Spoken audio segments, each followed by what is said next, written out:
Baruch Spinoza nació el 24 de noviembre de 1632 en Ámsterdam, en una familia de judíos sefardíes que habían huido de la persecución en Portugal y España.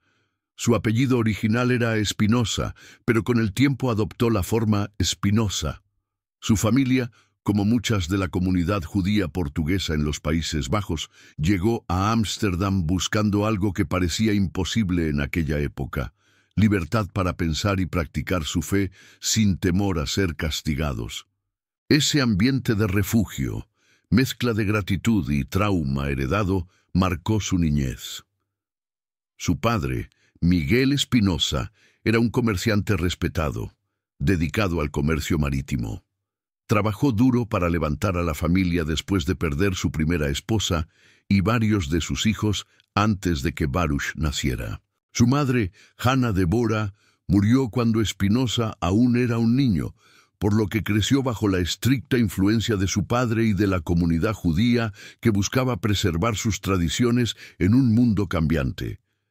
Desde pequeño, Baruch mostró una inteligencia notable.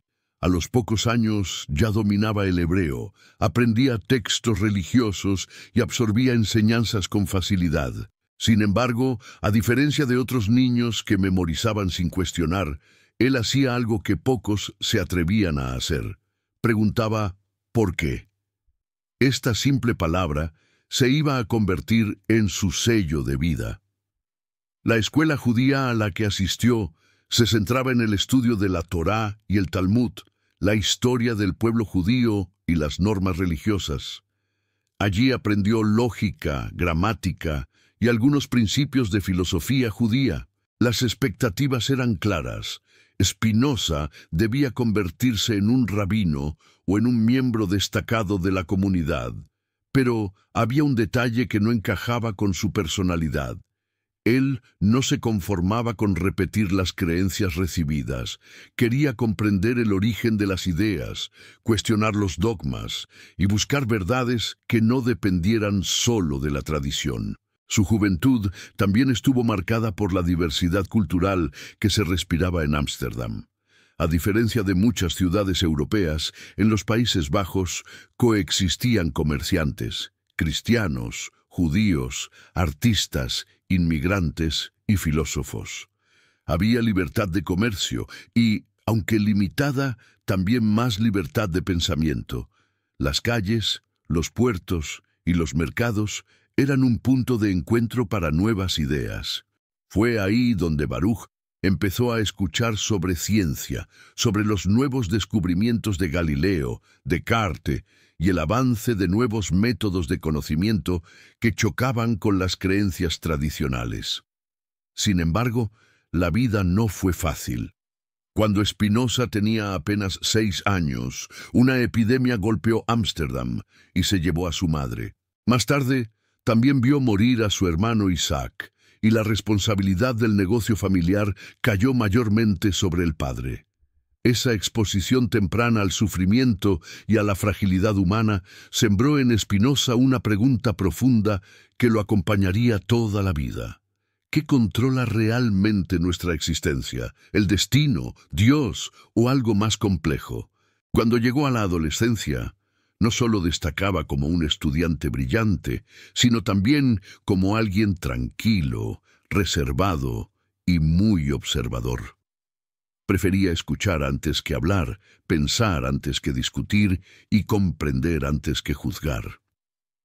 Desde joven empezó a mostrar interés por la naturaleza, la razón y el análisis lógico, algo muy inusual en un entorno religioso estricto donde preguntar demasiado era mal visto. Spinoza crecía con la sensación de que la verdad debía buscarse con libertad, sin miedo, sin imposición. Este simple deseo de comprender lo real sería una de las raíces del conflicto que transformaría su vida. A medida que Baruch Spinoza avanzaba hacia la juventud, su mundo interior comenzó a expandirse más allá de los límites de lo que había aprendido en la escuela judía.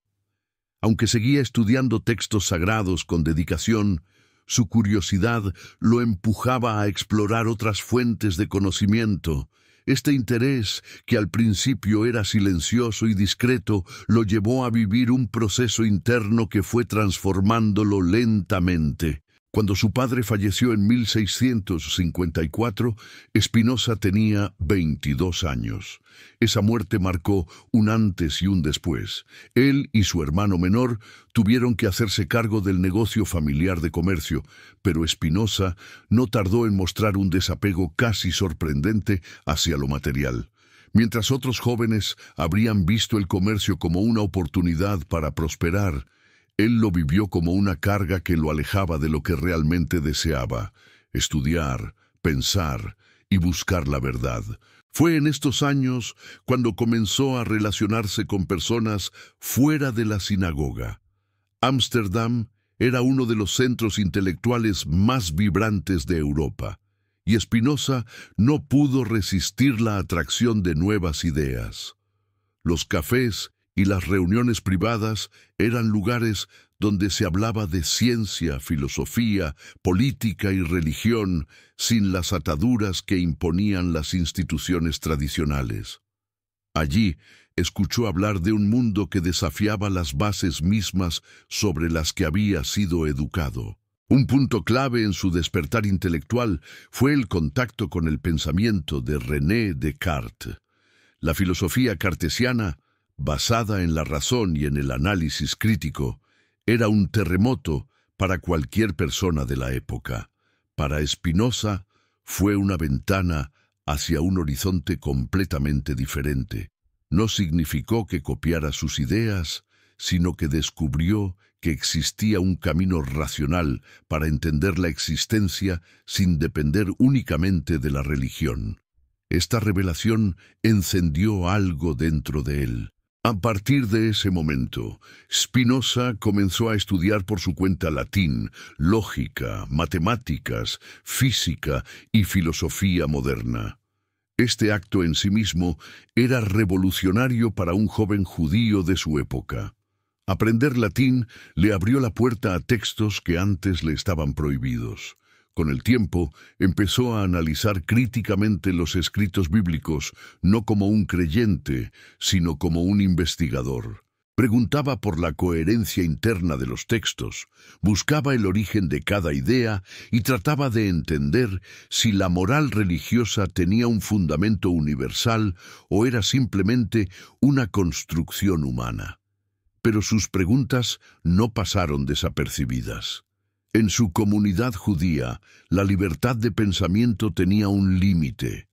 Los líderes religiosos notaron que Spinoza ya no repetía ideas, sino que comenzaba a debatirlas. No era agresivo ni irrespetuoso, pero sus planteamientos eran tan lógicos, tan directos y tan difíciles de refutar que generaban incomodidad.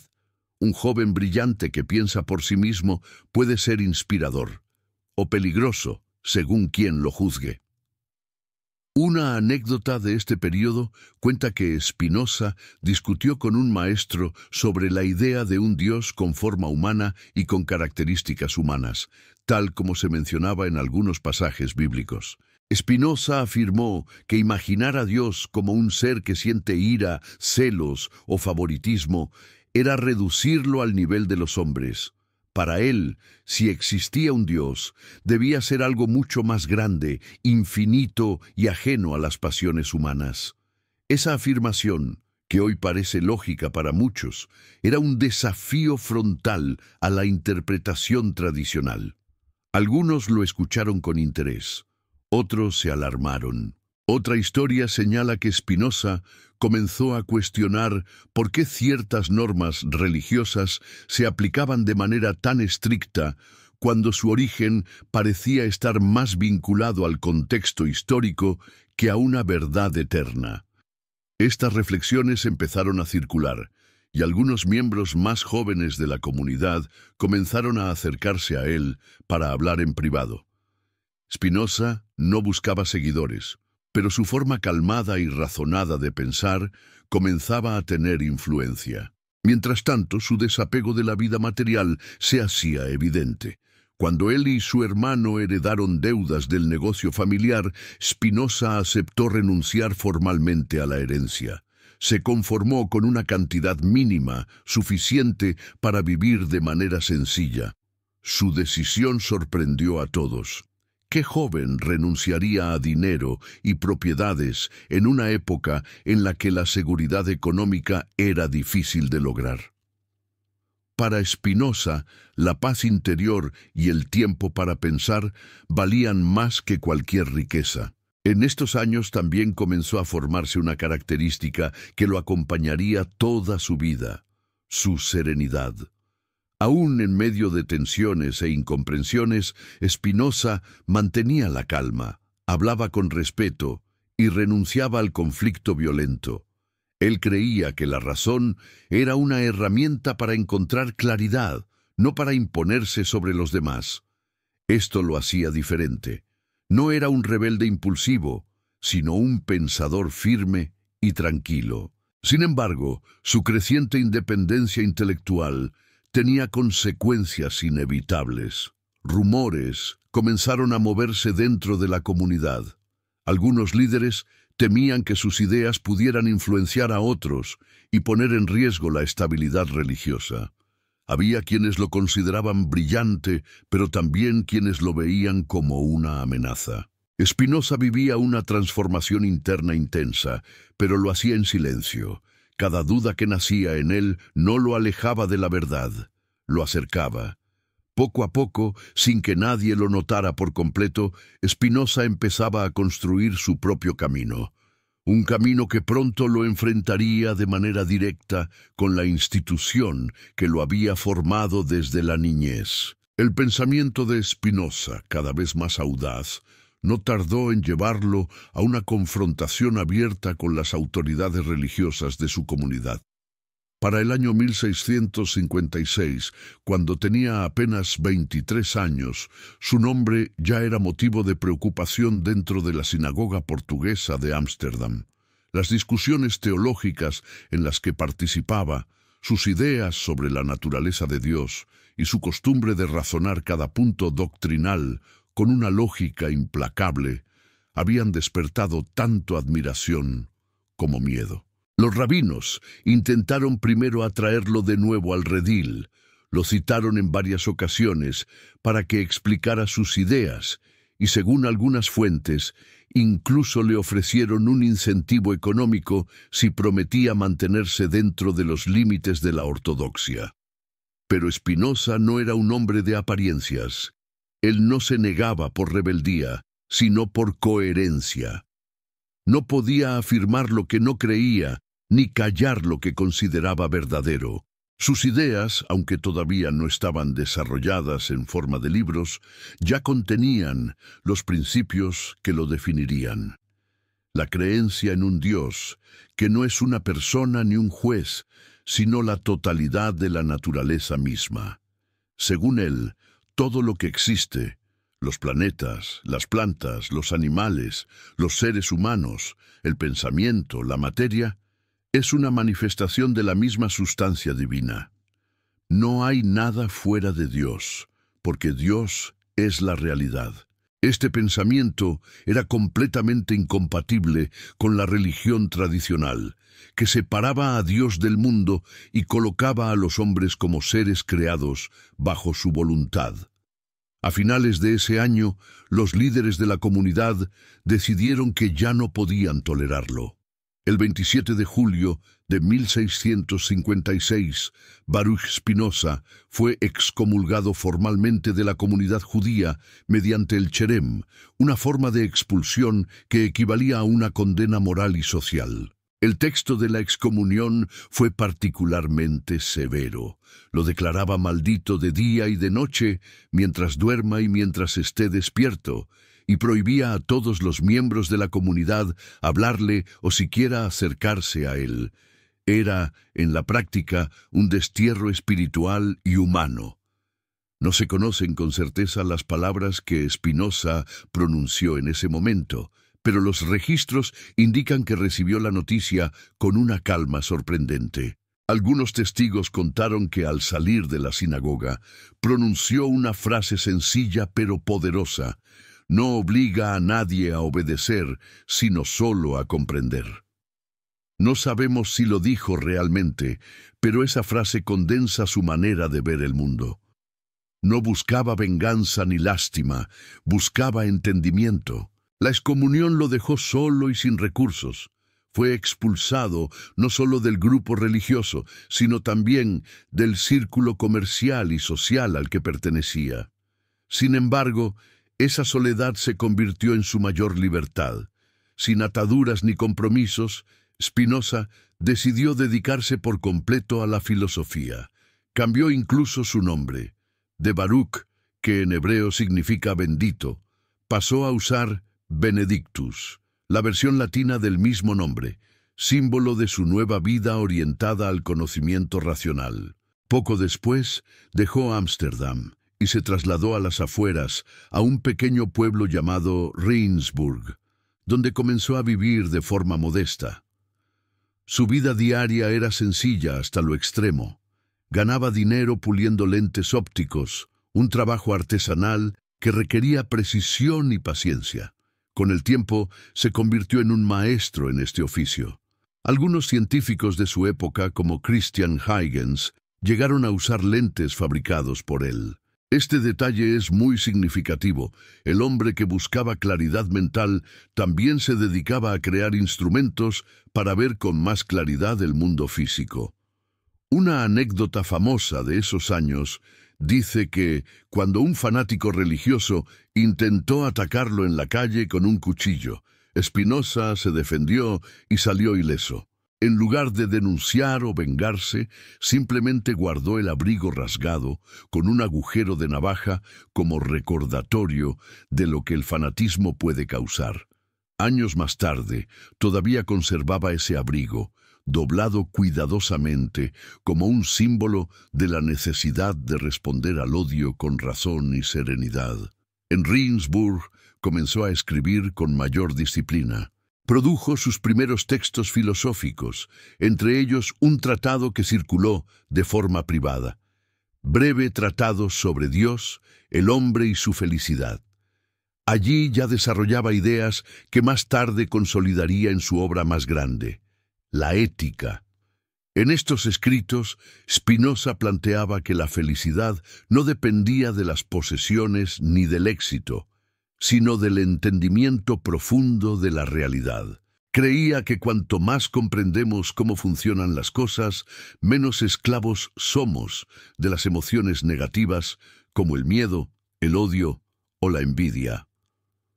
A pesar de vivir en el exilio y sin pertenecer a ninguna religión oficial, Spinoza no se volvió enemigo de la fe. En realidad, intentaba purificarla de la superstición. Para él, la verdadera religión no debía consistir en rituales o prohibiciones, sino en amor hacia la verdad y hacia la naturaleza. Quien entendía cómo todo estaba conectado en una sola sustancia divina, encontraba la paz interior que ninguna autoridad podía conceder ni quitar. Durante estos años, conoció a varios pensadores y científicos, algunos de los cuales quedaron impresionados por su inteligencia y serenidad. Uno de ellos, Henry Oldenburg, futuro secretario de la Royal Society de Londres, se convirtió en su amigo y corresponsal. Gracias a estas relaciones, Spinoza comenzó a ser conocido entre los intelectuales de Europa, aunque todavía de manera discreta. Así, el joven exiliado que había sido rechazado por su pueblo empezaba a convertirse en un pensador libre, independiente y coherente. No tenía fortuna, ni prestigio, ni una casa lujosa, pero poseía algo que consideraba infinitamente más valioso: el derecho a pensar sin miedo. Este fue el inicio de su verdadera vida filosófica. Lejos del ruido, la ambición y los templos, Spinoza encontró en la soledad el espacio para construir una de las visiones más profundas y racionales del universo, una filosofía que no buscaba dominar a los hombres, sino liberarlos del poder de la ignorancia y del miedo. En los años que siguieron a su excomunión, Spinoza adoptó una rutina de vida tan sencilla que muchos lo consideraban casi un monje laico. Vivía en pequeños cuartos alquilados, vestía con modestia y dedicaba la mayor parte de su tiempo a estudiar, escribir y pulir lentes. Aunque llevaba una vida austera, no era un hombre triste. Quienes lo conocieron afirmaban que tenía un carácter amable, un humor tranquilo y una serenidad que impresionaba. No necesitaba lujos ni aplausos. Su riqueza estaba en su pensamiento. Su habitación era sencilla: una mesa, algunas sillas, libros, un microscopio y herramientas para su trabajo. Pasaba horas puliendo cristales, no solo por necesidad económica, sino también porque veía en esa tarea una metáfora de su filosofía. Así como el vidrio debía ser pulido para dejar pasar la luz, la mente humana debía ser pulida por la razón para ver con claridad la verdad. Su oficio se convirtió en una extensión de su pensamiento. Durante esta etapa, Spinoza comenzó a desarrollar las ideas que lo convertirían en una figura central de la historia del pensamiento. Su visión del mundo se alejaba de la religión tradicional, pero también difería de muchos filósofos racionalistas de su tiempo. Para él, la razón no era una herramienta para controlar la naturaleza, sino una forma de comprender que nosotros somos parte de ella. No existe una separación entre el ser humano y el universo. Ambos son expresiones de la misma sustancia infinita que él llamaba Dios o naturaleza. Esta famosa expresión, Deus sive natura, resume la base de su filosofía. Dios no es un ser que está por encima del mundo, sino el mundo mismo en toda su complejidad y perfección. Todo lo que ocurre, desde el movimiento de los planetas hasta los pensamientos humanos, es parte de ese orden eterno. Nada está fuera de Dios y nada sucede sin razón. Según Spinoza, lo que los hombres llaman milagros no son interrupciones del orden natural, sino eventos que simplemente aún no comprendemos. En su visión, el universo no necesita intervención divina porque ya es, en sí mismo, la manifestación divina. Estas ideas eran revolucionarias y peligrosas. En el siglo XVII, decir que Dios y la naturaleza eran lo mismo era una forma de ateísmo encubierto para muchos. Sin embargo, Spinoza no era ateo. Para él, negar a Dios sería tan absurdo como negar la existencia del universo. Lo que él negaba era la idea de un Dios que actúa según caprichos o emociones humanas. Su Dios no juzga, no castiga, no premia, no ama ni odia. Simplemente es. Y en su existencia infinita, todo tiene su lugar y su causa. Spinoza aplicó esta visión no solo a la teología, sino también a la ética y a la vida cotidiana. Creía que los seres humanos viven esclavizados por sus pasiones, el miedo, el deseo, la ira, la tristeza, porque no comprenden sus causas. La libertad verdadera, según él, no consiste en hacer lo que uno quiere, sino en entender por qué uno quiere lo que quiere. Cuando comprendemos las causas de nuestras emociones, dejamos de ser arrastrados por ellas y comenzamos a vivir en armonía con la razón. Esa comprensión es lo que él llamaba beatitud, una paz profunda que surge de aceptar la realidad tal como es. Durante su estancia en Regensburg y más tarde en Warburg, Spinoza comenzó a recibir visitas de intelectuales de distintas partes de Europa. Algunos llegaban atraídos por su reputación de pensador libre, otros por pura curiosidad. Entre ellos estaban Henry Oldenburg, con quien mantuvo una larga correspondencia, y algunos discípulos holandeses que, sin formar una escuela oficial, lo consideraban su maestro. Todos coincidían en algo. Hablar con Spinoza era una experiencia transformadora. Su serenidad no era indiferencia, era fruto de una comprensión profunda del mundo. Una anécdota de esta época cuenta que uno de sus amigos le preguntó por qué no publicaba más abiertamente sus ideas, si estaban tan bien fundamentadas. Spinoza respondió con calma que la libertad de pensar no siempre incluye la libertad de hablar. Sabía que sus escritos podían ser considerados heréticos tanto por los judíos como por los cristianos. Prefería esperar, revisar cada palabra y publicar solo cuando las circunstancias lo permitieran. Su prudencia no era miedo, sino sabiduría. En estos años, también redactó una obra que circularía en secreto entre sus amigos, el Tratado Teológico Político. En este texto, Spinoza argumentaba que las escrituras debían interpretarse con razón y no con superstición. Afirmaba que los profetas hablaban en un lenguaje simbólico y que los milagros eran expresiones de la ignorancia humana sobre las leyes naturales.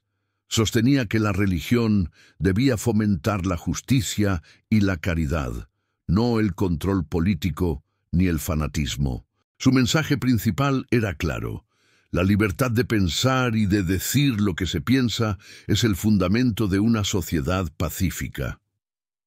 La publicación de ese libro en 1670 causó un escándalo. Aunque lo firmó de forma anónima, todos sospechaban que él era su autor. Las autoridades religiosas, tanto judías como cristianas, lo condenaron como un texto blasfemo. En muchos lugares fue prohibido y quemado públicamente. Pero la fama de Spinoza creció. De pronto, ese hombre solitario y silencioso era mencionado en toda Europa. Algunos lo consideraban el filósofo más peligroso del continente, otros el más libre. A pesar de la polémica, Spinoza no se dejó afectar.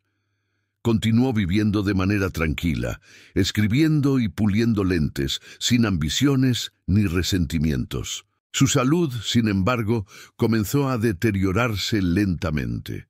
El polvo del vidrio y las horas de trabajo afectaban sus pulmones. Aún así, siguió estudiando con la misma disciplina.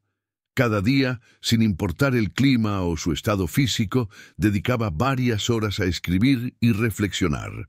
Su entorno era humilde, pero su pensamiento alcanzaba dimensiones universales. En un mundo dividido por guerras religiosas y ambiciones políticas, Spinoza defendía la razón, la tolerancia y la paz interior. Para él, comprender la naturaleza era la forma más pura de amor hacia Dios. No necesitaba templos ni oraciones, bastaba con mirar el mundo y entender que todo forma parte de un mismo todo. En esos años de calma y soledad, Spinoza alcanzó la madurez intelectual plena. Su vida parecía insignificante a los ojos del mundo, pero su mente estaba construyendo una de las obras más poderosas y profundas de la historia. La ética demostrada según el orden geométrico, el libro que definiría para siempre su legado. En los años posteriores a la publicación del Tratado Teológico Político, Spinoza se dedicó en silencio a su obra más importante, la ética demostrada según el orden geométrico. Este trabajo monumental no era solo un libro de filosofía, era su intento de construir una explicación completa del universo, del ser humano y de Dios, usando la claridad y precisión de las matemáticas. Su propósito era ambicioso: mostrar que la vida humana, las emociones y la felicidad podían entenderse con el mismo rigor con que se estudian los números o las figuras geométricas. Spinoza trabajó en la ética durante muchos años, revisándola una y otra vez. No se trataba de una obra escrita con prisa, sino con la paciencia de quien busca una verdad que pueda resistir el paso del tiempo. En ella, su pensamiento alcanzó su forma más pura. Empezó desde lo más fundamental, la naturaleza de Dios, y avanzó paso a paso hasta llegar a la conducta humana y a la libertad del espíritu. El núcleo de la obra es su idea de que todo lo que existe forma parte de una sola sustancia infinita, Dios o la naturaleza. A partir de esta premisa, deduce que todo lo que sucede, por más pequeño o grande que parezca, ocurre por necesidad. No hay azar, ni caos, ni milagros. Todo está conectado por leyes eternas que la razón puede comprender. Lo que para nosotros parece desorden o injusticia es, en realidad, parte de un orden total que solo percibimos parcialmente. En la ética, Spinoza también se pregunta ¿qué es el alma humana? Rechaza la idea tradicional de que el alma y el cuerpo son dos sustancias separadas. Para él, son dos formas de expresar la misma realidad. El cuerpo es la mente vista desde la materia, y la mente es el cuerpo visto desde el pensamiento. Ambos funcionan en paralelo, unidos en una armonía natural. De esta forma, destruye la separación clásica entre lo espiritual y lo físico. Todo es una sola cosa, naturaleza. Una de las partes más humanas del libro es la dedicada a las emociones. Spinoza analiza los sentimientos no como pecados ni virtudes, sino como movimientos naturales del alma. La alegría, la tristeza, el amor o el odio no son castigos ni recompensas, sino efectos de causas que podemos entender. Cuando no comprendemos las causas de nuestras emociones, somos esclavos de ellas. Cuando las entendemos, ganamos libertad. Por eso, la clave para vivir bien no está en luchar contra los sentimientos, sino en comprenderlos con claridad. En este punto, Spinoza introduce uno de sus conceptos más profundos, el conatus, que significa esfuerzo o impulso vital. Según él, todo ser, desde una piedra hasta un ser humano, tiende naturalmente a perseverar en su existencia. Este impulso universal es lo que hace que cada cosa busque mantenerse, desarrollarse y afirmarse. En los seres humanos, ese impulso se manifiesta en el deseo. Pero si el deseo está guiado por la ignorancia, nos lleva al sufrimiento. Si está guiado por la razón, nos lleva a la libertad. Spinoza distingue tres niveles de conocimiento. El primero es la imaginación, el segundo la razón y el tercero la intuición. La mayoría de las personas viven atrapadas en el primero, creyendo en apariencias y prejuicios. La razón permite superar esas ilusiones al entender las causas verdaderas. Pero la intuición es el nivel más alto, donde el alma capta la totalidad de las cosas como una sola realidad divina. Llegar a ese nivel es alcanzar la beatitud, el estado de serenidad que él consideraba la auténtica felicidad humana. Para Spinoza, la libertad no consistía en poder elegir cualquier cosa, sino en comprender la necesidad del universo y vivir de acuerdo con ella. Cuando entendemos por qué las cosas son como son, dejamos de sufrir por lo que no podemos controlar. Esa comprensión nos libera del miedo y nos une con la naturaleza. En palabras simples, no somos libres por escapar de las leyes del mundo, sino por entenderlas y vivir en armonía con ellas. Su filosofía puede parecer fría, pero en realidad está llena de amor por la vida. Spinoza creía que cuanto más comprendemos la naturaleza, más sentimos amor por ella.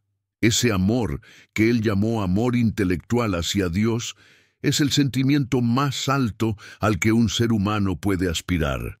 No es un amor sentimental ni religioso, sino una alegría profunda por existir y por comprender que todo lo que somos forma parte de algo eterno. Mientras escribía la Ética, Spinoza vivía en la más absoluta simplicidad. Comía poco, dormía poco y dedicaba casi todo su tiempo al estudio.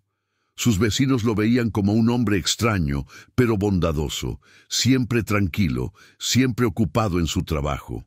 Algunos le ofrecieron cargos académicos o apoyo económico, pero él los rechazó. No quería depender de nadie ni perder su independencia intelectual.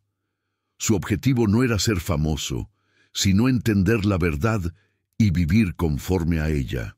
En varias cartas de esos años, Spinoza expresaba que la verdadera felicidad no depende de los acontecimientos externos. Decía que el sabio, incluso cuando sufre o es incomprendido, mantiene la paz interior porque su mente comprende el orden de la naturaleza. Esa idea resume su vida entera: aceptar el mundo sin resignación, sino con entendimiento. Cuando finalmente terminó la Ética, decidió no publicarla en vida. Sabía que su contenido era demasiado audaz para la sociedad de su tiempo. Guardó el manuscrito con cuidado, confiando en que algún día vería la luz.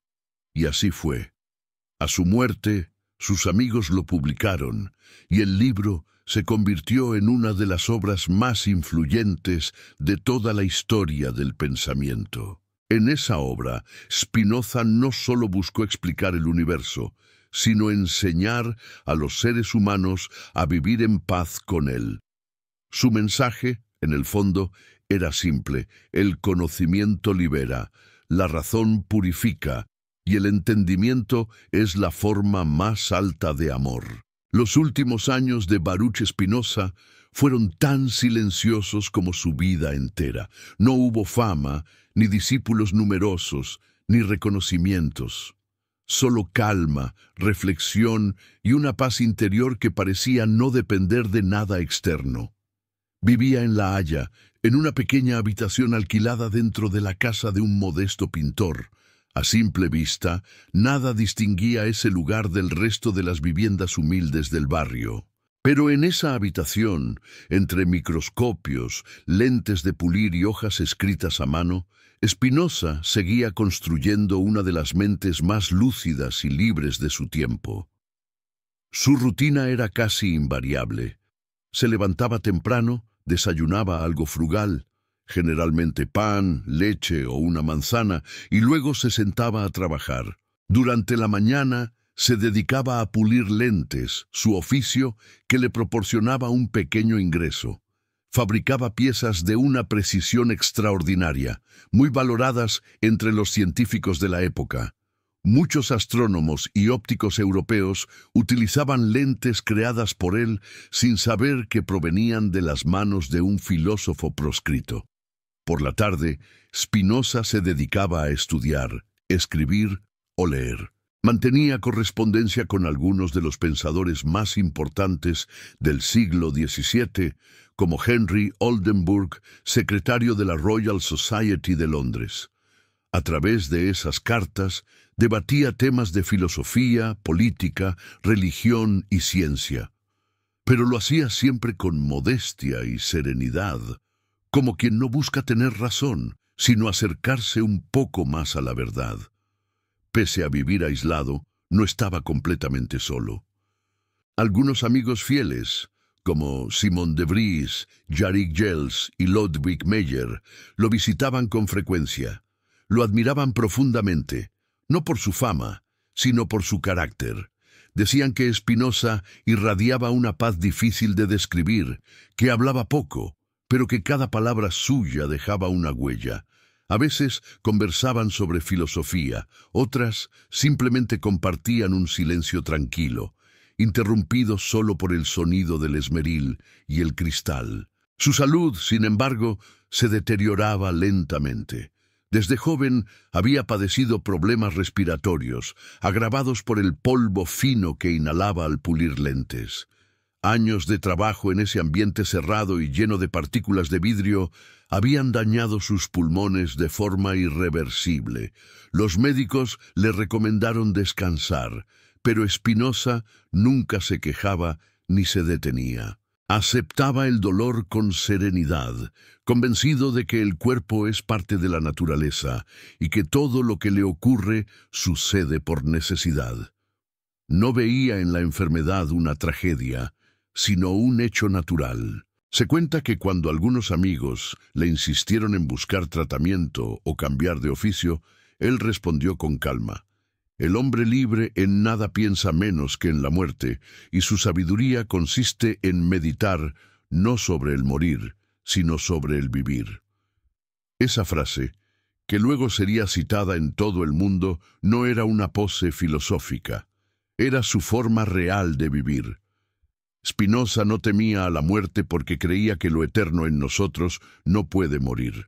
Lo que llamamos yo, nuestras emociones, recuerdos y deseos, desaparece, pero la esencia de la mente, que participa de la eternidad de la naturaleza, permanece. Durante esos años, siguió escribiendo con una calma inquebrantable. Redactó el Tratado Político, una obra inacabada, donde aplicó su visión racionalista al gobierno de los hombres. En ella, sostenía que la mejor forma de sociedad es aquella que garantiza la libertad de pensamiento. Para Spinoza, el fin del Estado no era dominar, sino permitir que cada persona pudiera desarrollar su mente y vivir según la razón. En un mundo lleno de reyes autoritarios y guerras religiosas, esa idea era revolucionaria. Pese a su aislamiento, su reputación como pensador empezaba a circular entre círculos intelectuales de Europa. Algunos lo consideraban un peligroso ateo, otros un sabio iluminado. Hubo quienes intentaron convencerlo de volver a la fe tradicional o retractarse de sus escritos, pero Spinoza nunca cedió. No por orgullo, sino porque su mente no podía fingir creer en lo que su razón le negaba. Decía que la libertad de pensar era el bien más sagrado del ser humano. En los últimos meses de su vida, su cuerpo ya no resistía. Las crisis respiratorias se hicieron más frecuentes. Los amigos que lo visitaban notaban que su voz se volvía débil, pero su mirada seguía serena. A veces salía a caminar por los alrededores de La Haya, observando el cielo y los árboles con una calma casi mística. En una de sus cartas finales, escribió que el amor hacia Dios no puede convertirse en odio ni en tristeza, sino que es pura alegría. Esa alegría, la de comprender la necesidad del universo, fue su refugio hasta el último día. El 21 de febrero de 1677, Baruch Spinoza murió en silencio, a los 44 años. No dejó riquezas ni propiedades. En su cuarto, los amigos hallaron sus lentes, sus instrumentos, algunas monedas y los manuscritos cuidadosamente guardados de sus obras. Entre ellos estaba la Ética, lista para ser publicada. Sus amigos organizaron discretamente su entierro. Lo sepultaron en el cementerio de la nueva iglesia de La Haya, sin ceremonia, sin símbolos religiosos. Después de su muerte, sus obras fueron editadas bajo el título Opera Póstuma y circularon por toda Europa. Muchos lo condenaron como hereje incluso después de muerto, pero otros comenzaron a reconocer en sus escritos una profundidad que pocos habían alcanzado. Con el tiempo, su nombre, antes maldito, se transformó en símbolo de libertad de pensamiento. Spinoza murió como vivió, sin miedo, sin odio, sin ambición. Su vida entera fue una lección silenciosa sobre la integridad intelectual y la serenidad del espíritu. En una época dominada por la superstición y el fanatismo, eligió la razón. En un mundo regido por el poder y el dinero, eligió la libertad interior. En un siglo que quemaba libros y hombres por pensar distinto, él encendió una luz que aún sigue viva. La suya fue la historia de un hombre que renunció a todo, familia, religión, fama, fortuna, por una sola convicción, que la verdad es más valiosa que cualquier recompensa, y en esa renuncia encontró la más profunda de las libertades, la de vivir y morir en paz consigo mismo. Después de su muerte, el nombre de Baruch Spinoza fue temido y silenciado durante mucho tiempo. Sus libros fueron prohibidos, sus ideas perseguidas y su memoria manchada con la palabra hereje. Pero la historia, lenta e inevitable, termina dando justicia a quienes piensan más allá de su tiempo. Y en el caso de Spinoza, esa justicia llegó con los siglos. Lo que en vida fue rechazo, con el tiempo se transformó en reverencia. Lo que antes fue escándalo, hoy se reconoce como una de las cumbres del pensamiento humano.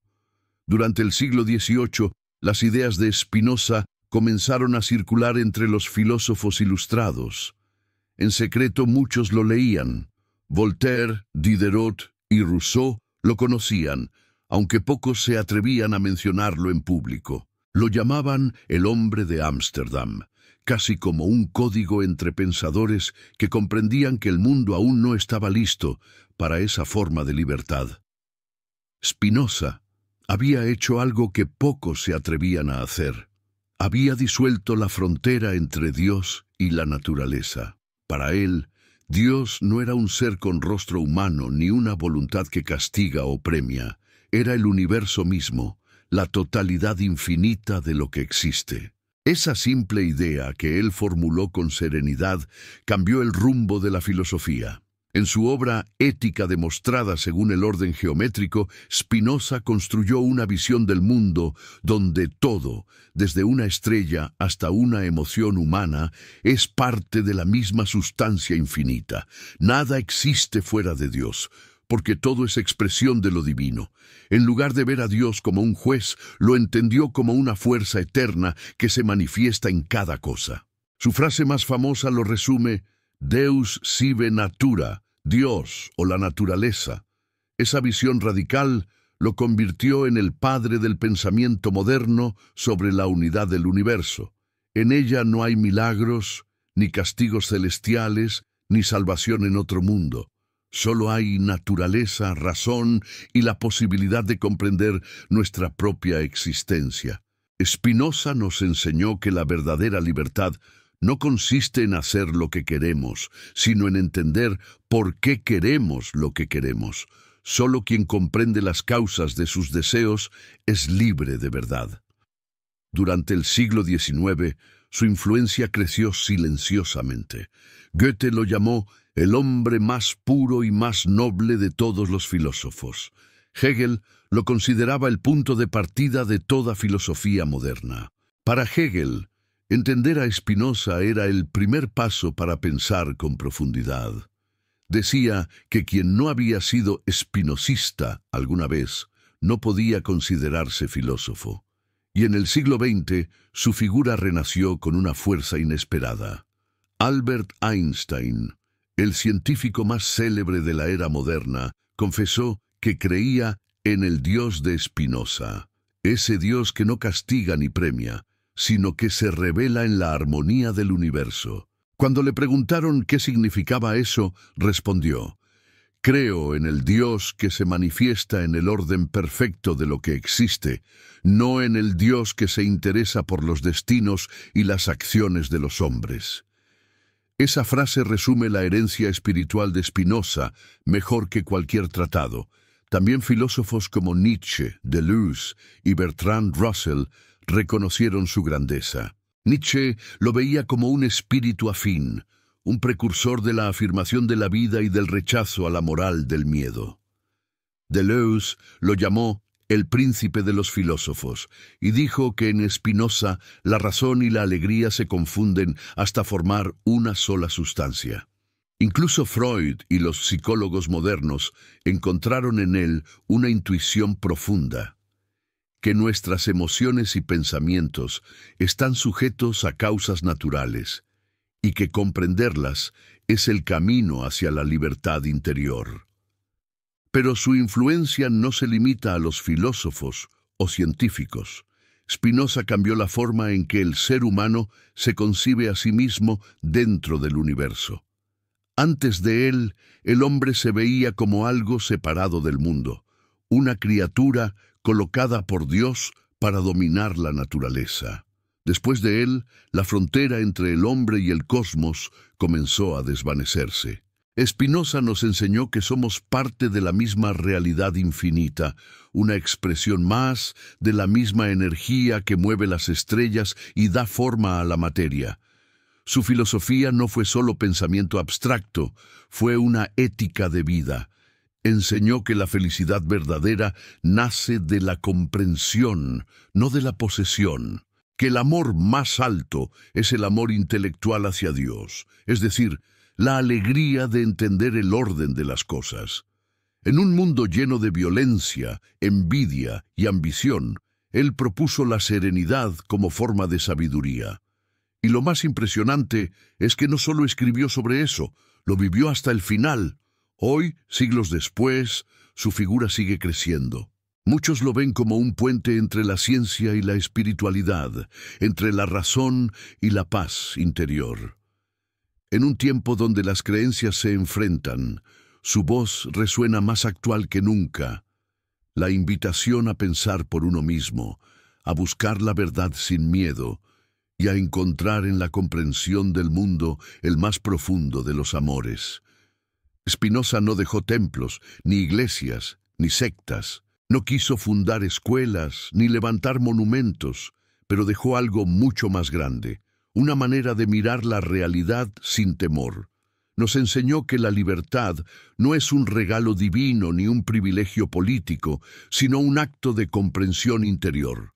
Nos enseñó que todo cuanto existe, existe por una razón, que nada está fuera de la naturaleza, y que entenderla es entendernos a nosotros mismos. Y en esa comprensión, simple, silenciosa, inmensa, Spinoza sigue vivo, en cada mente que busca pensar por sí misma, en cada ser humano que decide no odiar, sino entender, en cada persona que al mirar el universo siente no miedo, sino amor.